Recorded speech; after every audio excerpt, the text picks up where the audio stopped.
विपक्ष के सामने एक मुद्दा है एसआईआर। इस मुद्दे के बिहार पे बिहार में वो चुनाव लड़ रही है। ये एसआईआर क्या है, इसका फुल फॉर्म क्या है, इसका पर्पस क्या है और ये क्यों करा रही है बिहार गवर्नमेंट।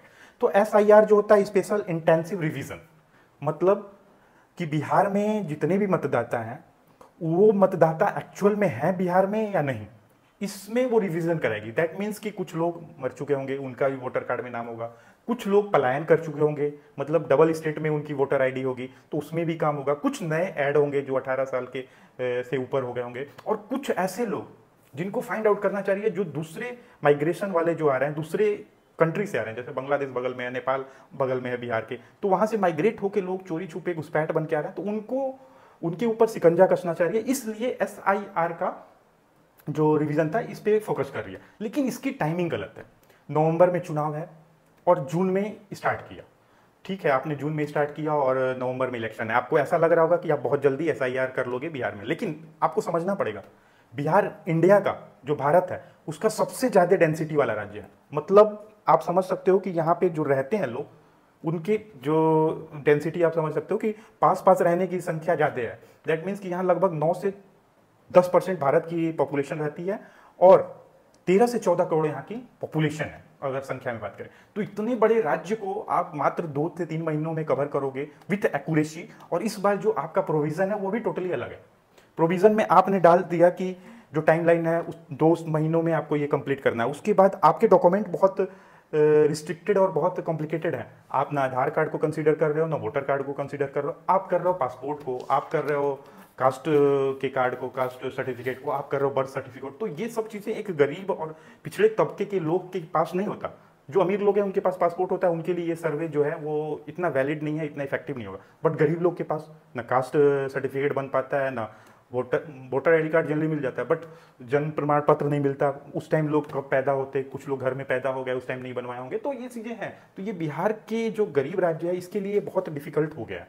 ये है ड्रॉबैक जो बिहार में एसआईआर हो रहा है। लेकिन बिहार में पहली बार एसआईआर नहीं हो रहा, 2003 में भी हुआ था। और उस टाइम मैं आपको बता दूं कि उस टाइम बिहार में भाजपा की सरकार नहीं थी, उस टाइम बिहार में लालू जी की सरकार थी, आरजेडी की सरकार थी। लेकिन किसी ने उस टाइम उंगली नहीं उठाया क्योंकि सरकार अपनी सब कुछ अपना चल रहा था, बल्ले बल्ले थी। लेकिन आज एसआईआर की बातें हो रही हैं तो क्यों विपक्ष को इतना तीखा लग रहा है? विपक्ष को इतना तीखा लगने वाली बात क्या है? वो इसलिए कि 64 लाख लोगों का नाम नहीं जोड़ा गया, इसलिए कि मरे हुए लोगों का नाम ऐड हो गया, या मरे हुए लोग जो जिंदा हैं उनका नाम मरे हुए में चला गया लिस्ट में, तो इसलिए हो रहा है। ये अच्छी चीज़ है। लेकिन ये एसआईआर अभी नहीं हुआ, 2003 में भी हुआ होगा। उस टाइम कहाँ थी इनकी कैलकुलेशन, कहाँ था इनका सर्वे, कहाँ था ये डाटा?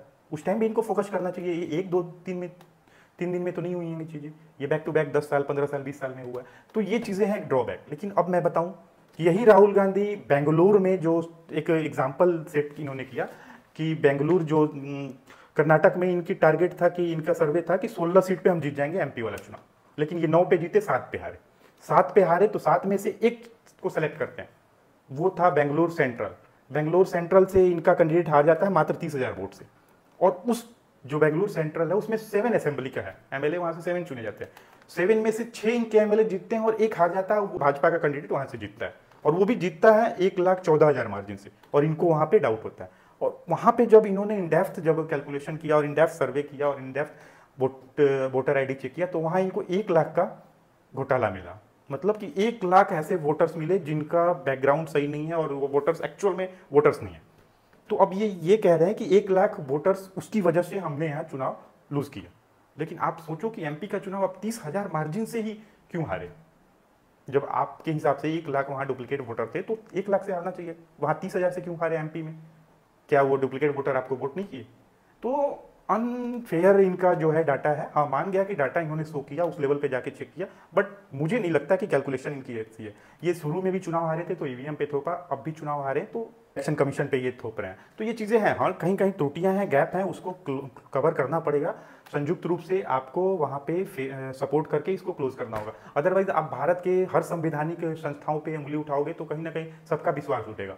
जो इलेक्शन कमीशन है वो भारत की एक संस्था है। अगर वीडियो अच्छी लगी तो लाइक करें, चैनल को सब्सक्राइब करें।